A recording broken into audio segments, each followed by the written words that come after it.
Good evening and welcome to another edition of A Man in the Shed podcast. My name is Kirk Ritchie, and as per normal, I am the man in the shed. Good evening, one and all. I hope we've had a good week, and I hope we're all looking forward to the weekend. Before I get started, there's a couple of things that I just wanna say. And it's all come about from a little visit tonight, this evening, from a wonderful lady called Karly Gurr. She was doing a bit of her time, and she was giving her time up and volunteering at a fantastic charity in Reigate called Stripey Stork, and that's stripeystork.org.uk. They're a Surrey. I'm just literally reading off of Google, but I know them previous when I used to work at Reach. They're a Surrey bank, Surrey baby bank, collecting donations, clothes, toys, essentials, essential items for babies and children, with reference to rehoming. So if you have any baby clothes, if you have any baby stuff that you're gonna throw away, take to a charity shop, reach out to the guys at Stripey Stork. They've got a wish list on Amazon of the stuff that they need and they want. So reach out to them, stripeystork.org. And the second one goes out to it's not a plea, it's a just keep battling, okay? And it goes out to a man that if you are local to Crawley, you will have known him, or you will have know him, a gentleman by the name of Josh Hillier. Josh has battled ever since I've known Ben and Kieran from Elite Developments. He's been battling the horrible illness, cancer. And I don't know you, Josh, but I know a lot of people that know you, and I know that if love could cure cancer, then you would be cured, my friend. Keep fighting, keep staying strong, keep staying positive, mate, because I think everyone in and around Crawley, and anyone who knows you or knows of you, mate, they're fighting for you and they're rooting for you. So if my podcast reaches you, mate, and you don't know me from Adam, but keep fighting. Keep believing, keep driving forward, mate, because there's a lot of people rooting for you, pal. So let's all, if whoever you believe in, God, Allah, whoever, if you can say a prayer, even to the archangels, if you can say a prayer and wish that Josh Hillier can make a recovery, then I think that all of us will be praying for his recovery. So shout out to you, young man, and I hope and wish and I pray that you do make a recovery, mate. So God bless you. There we go. So, ladies and gentlemen, boys and girls, podcast. Here we go. I was going to talk about the usual ramblings, the usual gamps that I go on to. I was walking home today from the train station, and Spotify put on 90s rap. And it got me thinking that I think 1995 to 2003 probably was the best years for music, sorry. In that rap, I had Beastie Boys, I had Cypress Hill, you had a little bit of Tupac, you had a little bit of Biggie. You had the start of dance music coming through. And that leads me on to a big shout out to our clothing merchandise guru, Tim Berrington of FCK Couture. Get out there, support him. Even if you're not buying my clobber and you want to go and support a local entrepreneur and a local business, get onto FCK Couture and see some of the great clothes that he's doing and producing. And it leads into that. And I know that we've done a podcast on the power of music and that sort of stuff, but I want to talk about that era of music. I want to talk about that era of why I think that time was brilliant. You know, and I'm 42, and my generation probably were the last generation to be able to enjoy a plethora of nightclubs, a plethora of places to go out and enjoy yourself. You know, I remember growing up in Hawley, you had Chancers, you had LA Rock, you had the Foresters was always buzzing. You could walk into the Foresters and you'd always bump into 10, 15 people and get on a sesh and have a good time. And then if you wanted to go to Red Hill, you had Mares, you had Reigate, you had some places over in Reigate. I I wasn't posh enough to go clubbing in Reigate. And you had East Grinstead, you had the bass. Oh, mate, the bass was unbelievable. Apart from walking up the steps, that was harsh. Used to get a sweat on before I even got into the nightclub. And then you go the other way. So we've done Red Reigate, and then you come into Crawley, and you had Barmed, you had Brannigan's, you had Oasis, you had Icon Diva. You had was it Jar Jar Bar on the corner as well? That was run by the guys that brought Crawley Town and then nearly run them into the ground. But we had so many places to go, and it kind of leads into what I want to talk about with reference to the arts and the entertainment and us as people using and utilising them. And this really does just go on to, if this younger generation have got nowhere to go to engage and entertain themselves, what are they going to be doing? You know, I mean, I remember having some of the best nights of my life nightclubbing, and I didn't even do it properly. I mean, I never went to Ministry of Sound. I did when me and Gary Payne went to Ibiza 2005.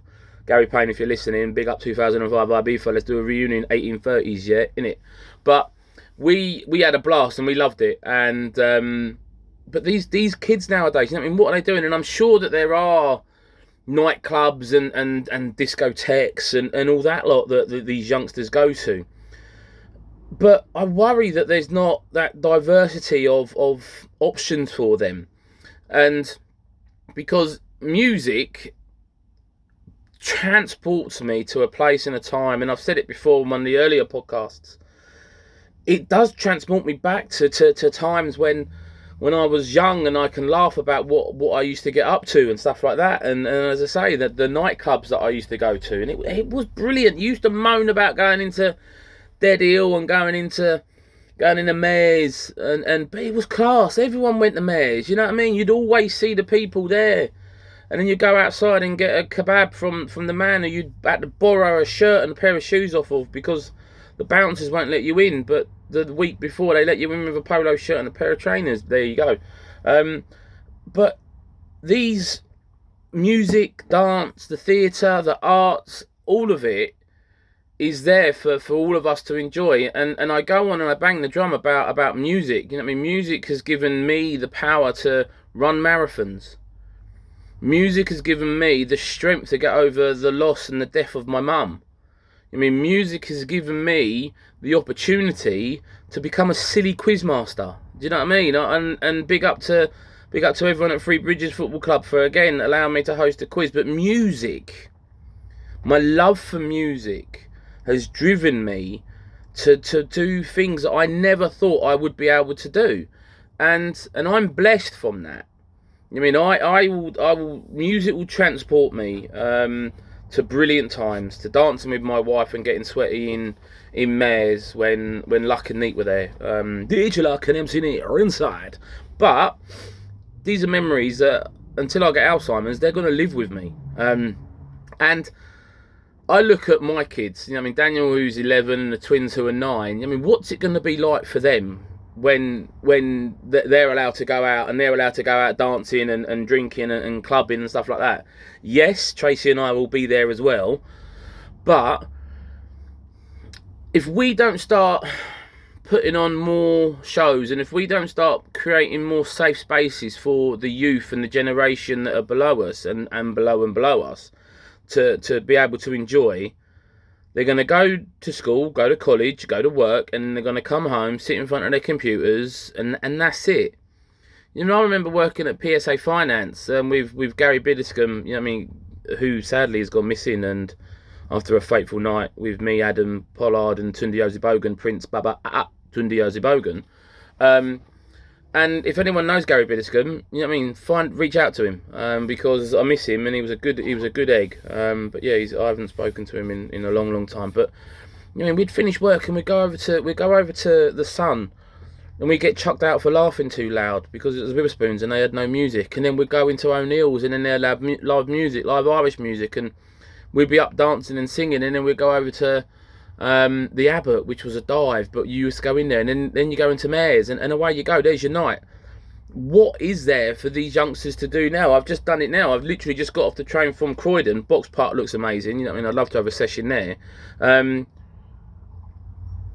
But what is there for these kids to do? And I'm sure that there are people out there now shouting at their Alexa or whatever and going, mate, I'll go here, I'll go there. And I love it. I love the fact that, I can't remember who it is. I want to say Stuart Boardman is doing something in Hawley where he's bringing old school drum and bass and old school rave music and proper into, I think it's the Gatwick, or what used to be the Gatwick. Fair play. You know, fair play, because if you don't, then these kids are going to missing out. You know what I mean? Because music has the power. I go back to what my friend Jason Shaw used to put up on Facebook all the time. Music has the power. Yeah? But most importantly, you go out, I go back to Human Traffic. Human Traffic. If you haven't watched Human Traffic as a film, watch it. Watch it tonight. It will make you want to go to a rave. It will make you want to say, I'm getting my trousers on. Come on, the weekend has landed. It will make you want to go out and party. Okay? So we need to make sure, as the last generation of ravers, of old school ravers, or of people that had a huge amount of nightclubs that we could go into, we need to make sure that we are keeping this alive for the youth of today. You know, and I go back to different generations, and again, I go back to Hawley. People talking about how good the Game Bird was. Do you know what I mean? And obviously I'm too young to remember that, but that kind of stuff, you know what I mean, that then fed down the generations, and it created this, movement of music and of enjoyment and of brotherhood and sisterhood and stuff like that. Because, you know, I remember the good old days when my family didn't have any money. You know what I mean? We didn't have any money, so I started working when I was, left school at 16, did a year at East Surrey College, GMVQ Advanced Leisure and Tourism, nailed it, with Luke Burton. Yeah, that was awful. Did a year there, 2-year course, and was like, nah, I'm not going to become a flight attendant. Then went to Reigate for a year, did law, yeah, GCSE law. You can't handle the truth, your honour, yeah. And PE, obviously, because I'm a specimen. And then, so what was that, 16, 17, and then 18, that was it. I went into work. I become a postman. I think it was a postman. No, I was working at the Six Bells as a chef for a couple of years, then postman. But I started working, so I started contributing to my house. And I remember being a postman and earning 250 quid a week, I think it was. 50 quid rent to me mum. And then and she always used to meet me on Friday, because when you finish work as a postman on a Friday, you got hammered. You know what I mean? So you'd be in the pub at 12 o'clock because that was your 5 o'clock, because you started at 5 o'clock in the morning. And that's what you did. You know what I mean? You just got on it. You had the sessions, and we used to have lots of fun. So my mum used to come and meet me. I used to give her my sandwich bag, and then I used to give her 50 quid, and then just get on it.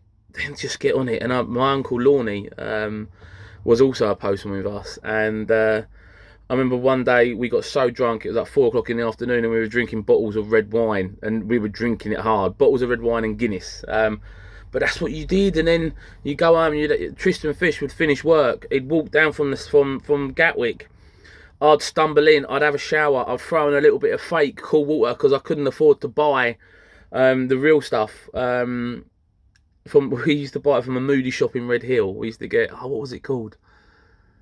I want to say cold water rather than cool water, and I used to get the fake dupe. And yeah, I just put my Ben Sherman shirt on, my Thomas Burberry jeans, my kicker shoes, and I used to think I looked like $1 million. I look like an idiot looking back on the photos now. But we'd go out and we'd go dancing, and I used to think I could dance, and no, I can't. You know what I mean? But we had fun, and we created wonderful memories. You know what I mean? I remember Fishy and that lot betting me that I wouldn't walk down the drive in Hawley with no clothes on, and I did it for 50p.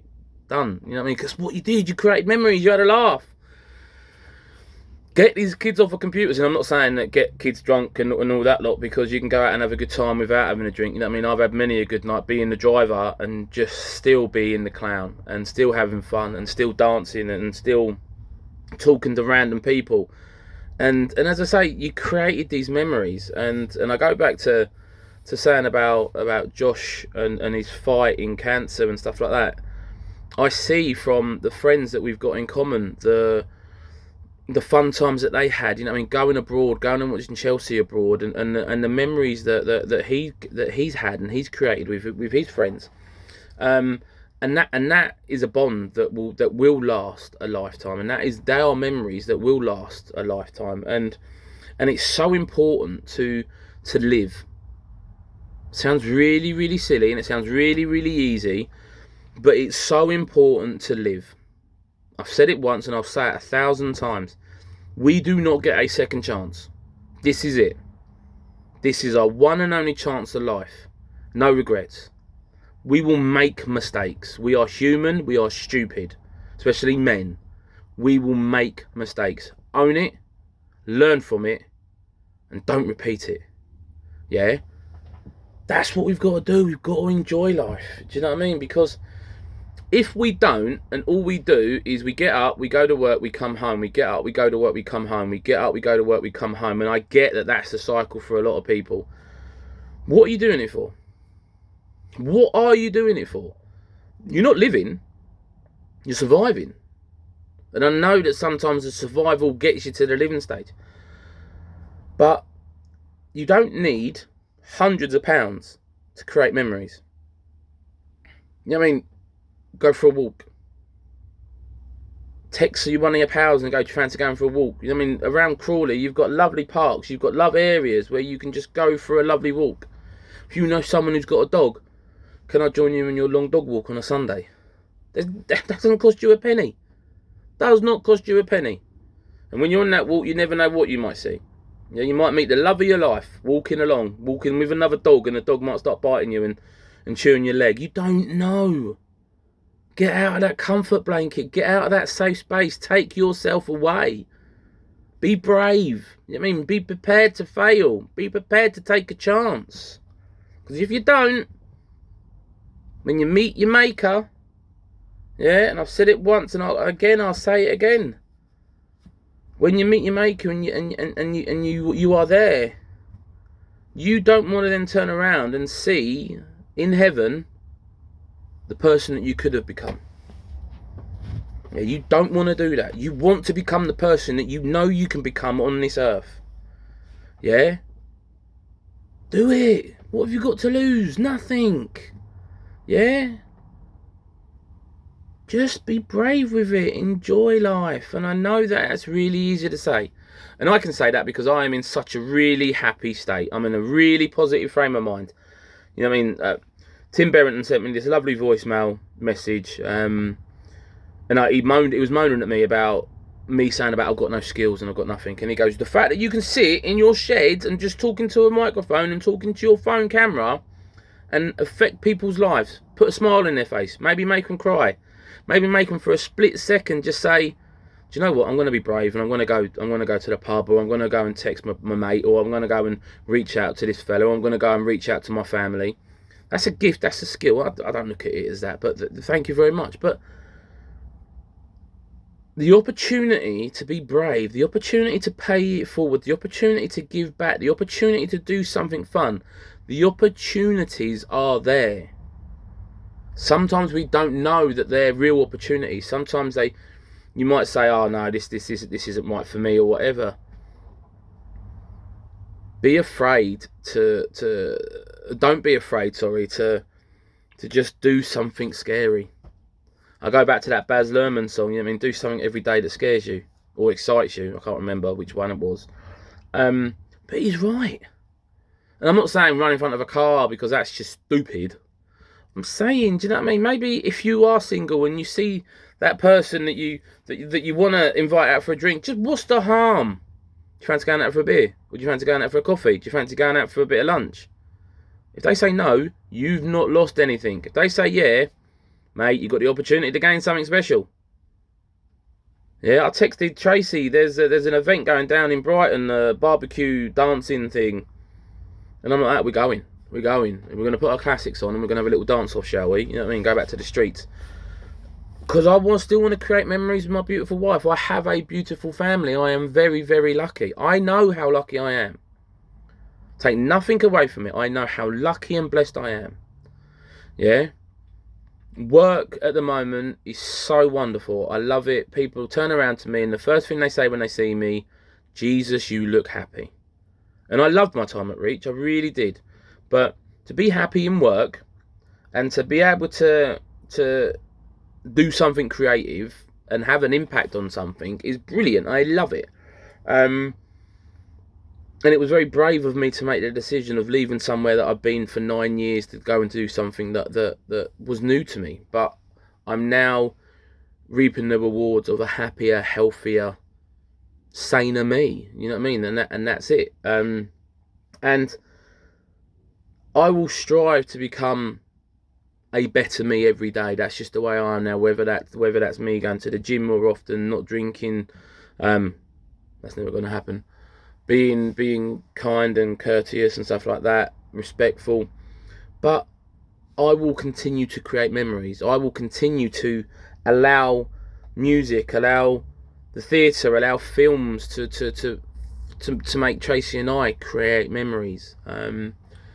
With us, just us two, and also with the kids as well. You know what I mean? And our friends. You know what I mean? The street barbecues that we have, the amount of times that it brings people together and we create memories, and that's what it's about, man. That's what it's about. And we need to remember how blessed we are. You know what I mean? If you've got I said it tonight. Health is wealth. Mate, that's it. You got people out there that would give anything to be able to sit in a room, not ill, not sick, with their friends, or even in a pub.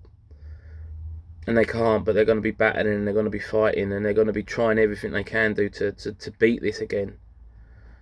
And if you've got that, you know, I mean, if you've got health, appreciate it, cherish it, but do something with it. Do something with it. Yeah? Because you have no idea what's around that corner. You do not know when that lottery finger of fate might come down and go, it's you, and the world opens you up and away you go. Yeah, you don't know. So fight every single day. I tell you every week, tell the people you love that you love them. Yeah, reach out to someone. Even if it is just a text to say, hello, how you doing? It's 10 seconds. You don't even need to write it out. You can just press your record button and go, how you doing? It's that easy. Your words may save someone's life. You reaching out to someone may be the kickstart that they need to get their life back on track. You being the reason to create another memory, that may be enough to get them to kickstart their life again. You don't know the impact and the power that message may have. So never be afraid to reach out. Never be afraid to be brave.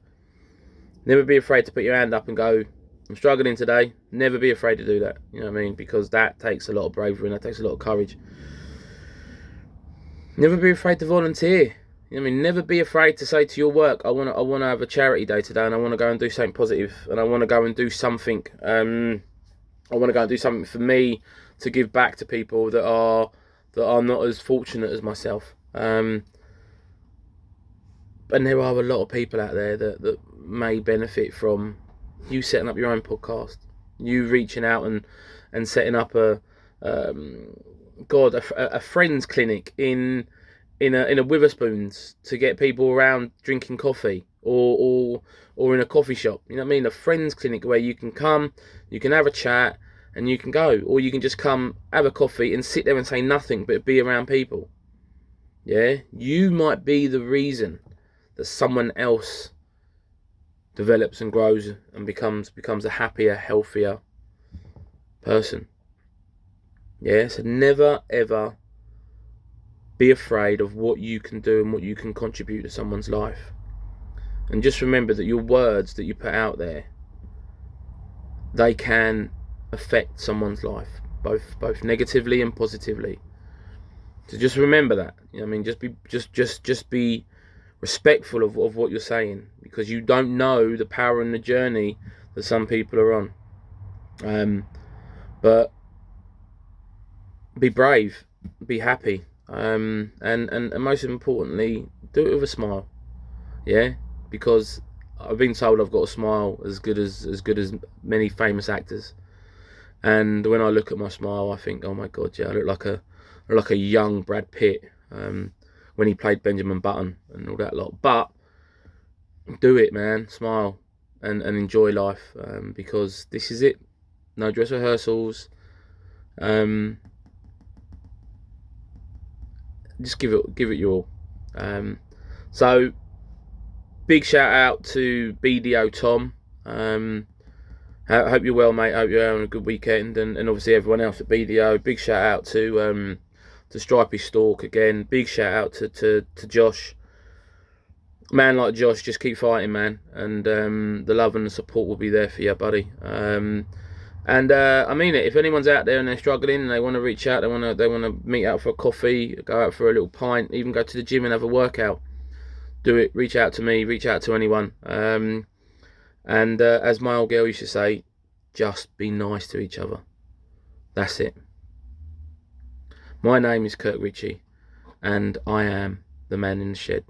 Good night. God bless. Be lucky.